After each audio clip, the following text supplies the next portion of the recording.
Welcome to PodReady with your host Simone Douglas, thanks to BNI Adelaide North.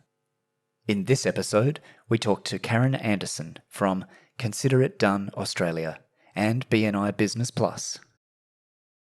So today on this episode of BNI Adelaide North's PodReady series, I'm joined by the lovely Karen Anderson from Consider It Done Australia. So she's a copywriter, or has a copywriting business is a better way to put it, really, yes, isn't it? Because you've got a number of people that work so with we're you. a specialist copywriting agency, is how I describe it. That makes sense. And so Karen is a member of BNI Business Plus. They meet on a Friday. And so what we're going to do is we're going to start off, if perhaps you could start by sharing with us your interesting 2020 journey to Adelaide and becoming part of the BNI Adelaide North business family. Sure. So it was kind of, for us, it was a long process of doing research. So we were here on holidays in July the year before, so 2019. And I had always thought that people that go on holidays and then decide to live in a city were actually a little bit dumb. And so now I'm dumb, but I made a really great decision. And it was just, we were doing a random bus tour like you do when you're visiting a new city.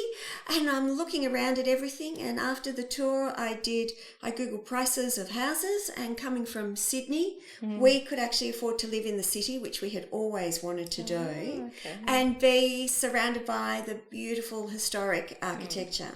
And it was something that I would never consider doing unless I was a member of BNI, because you always need to have contacts in a new city.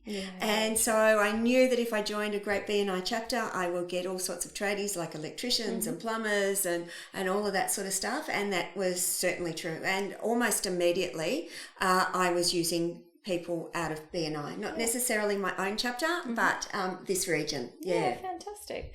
So if someone had said to you many years ago, long before you knew BNI was a thing, I'm in this networking thing, you have to come to a meeting that we meet every week, and we give each other referrals, and it's really early in the morning, what would you have thought?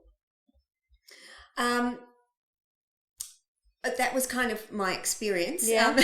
Anyway, that's why I went, and it was from my mortgage broker. And so I had just started business and I had zero clients, so I didn't quite know how to get them. And my target market was very much small and medium-sized businesses. And this is 13 years ago. So businesses were just beginning to get onto websites. Facebook business pages were just beginning to become a thing. But small and medium-sized business owners didn't know that there were people like me out there that could actually help them write their content. So I didn't know how to find them. And they didn't know that I existed. So when my mortgage broker said, come to a networking meeting, I think there might be some people who are interested to meet you. He did say it was early in the morning, but it was very close to home.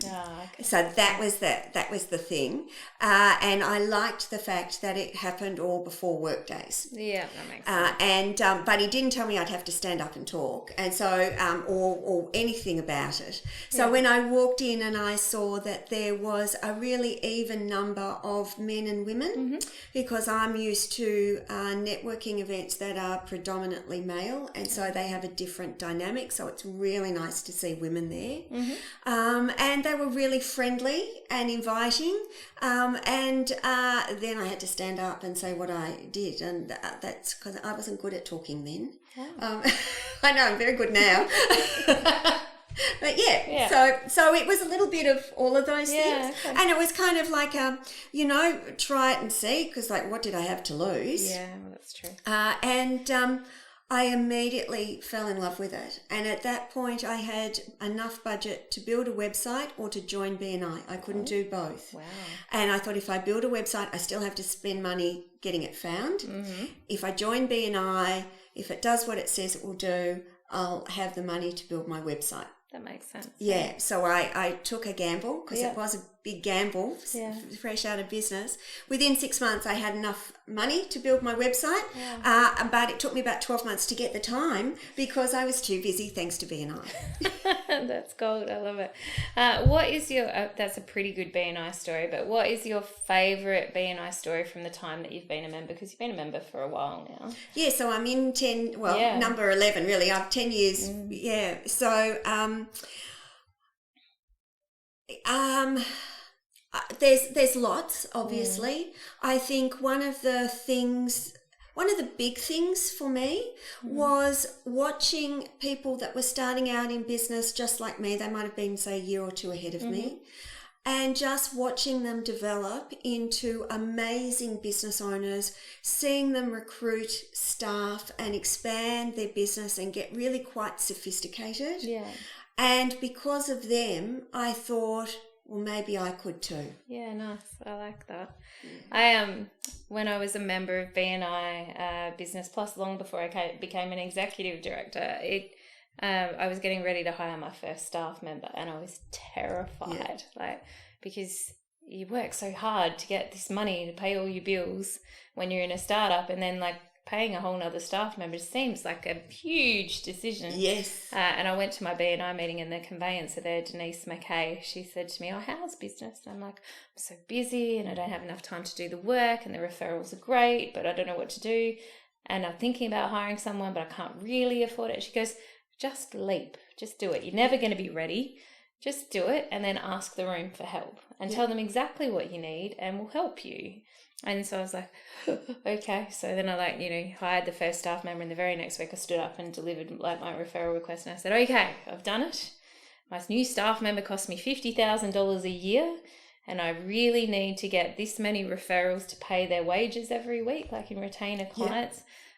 So please book a one-to-one with me, and let's learn how you can introduce me to your networks that might need help with that thing. And they did, and I never looked back. And so I love the way BNI really does, the members care about each other. It's not just here's my card, nice to meet you, next kind of move on thing. Yeah.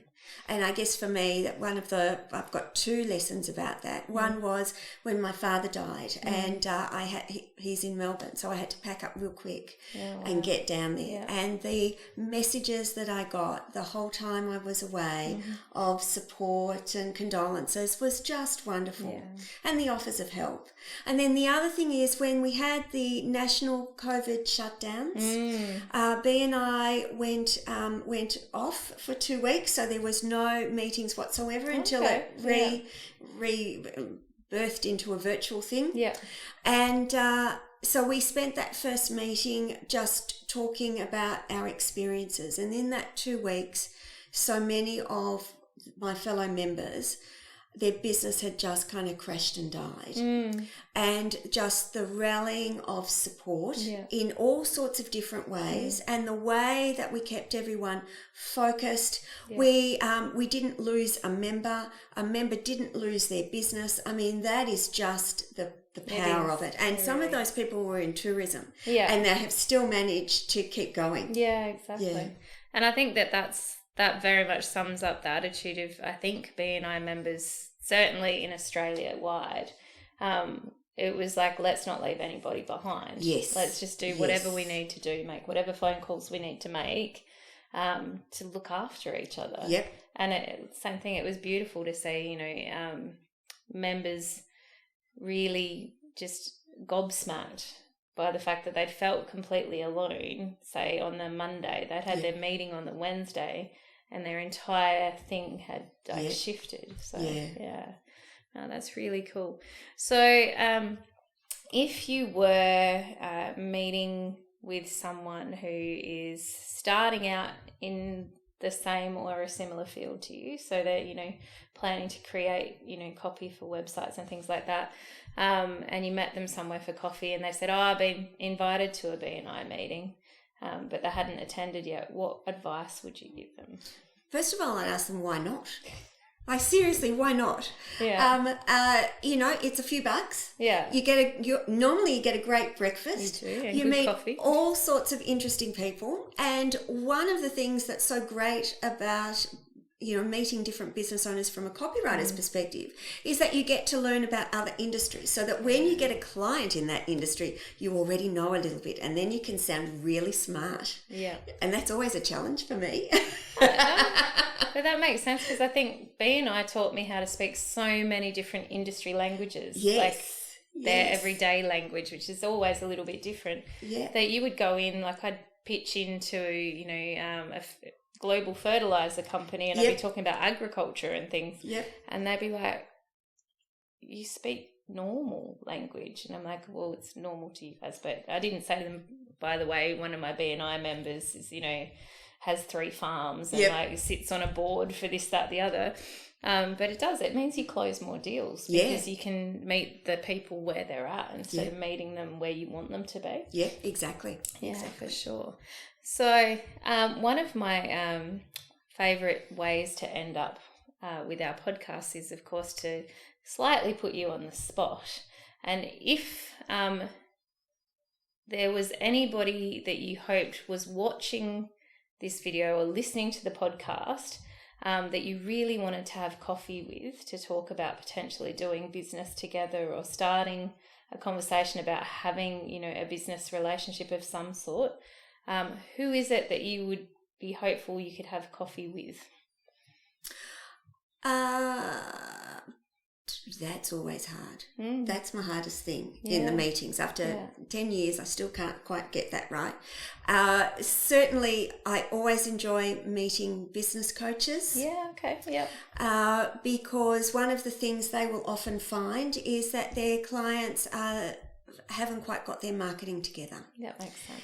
And so it can be a great start for a conversation. But also, I meet clients when they have their marketing together, but the rest of their business might not be quite so good. Mm-hmm. And so it's always good to know a business coach, so that I can say to my clients, I know this great business coach. They specialise in this, because often they do. Yeah. Would you like an introduction? Yeah, fantastic. I think that perfectly sums up the way BNI works. It's always win-win for everybody. Yep, absolutely. Yeah, no, absolutely. Yeah. Well, Karen, thanks very much for joining me today. Thank you. And I look forward to seeing you at your meeting sometime soon. Yes. Yes. And enjoy the rest of your day. And if anyone is there, I would love to meet them at our meeting too. Fantastic. Thanks again. Right. Cheers. Thanks. Thank you for listening to PodReady. For more information about Simone, our guests, or BNI, please check the show notes for this episode.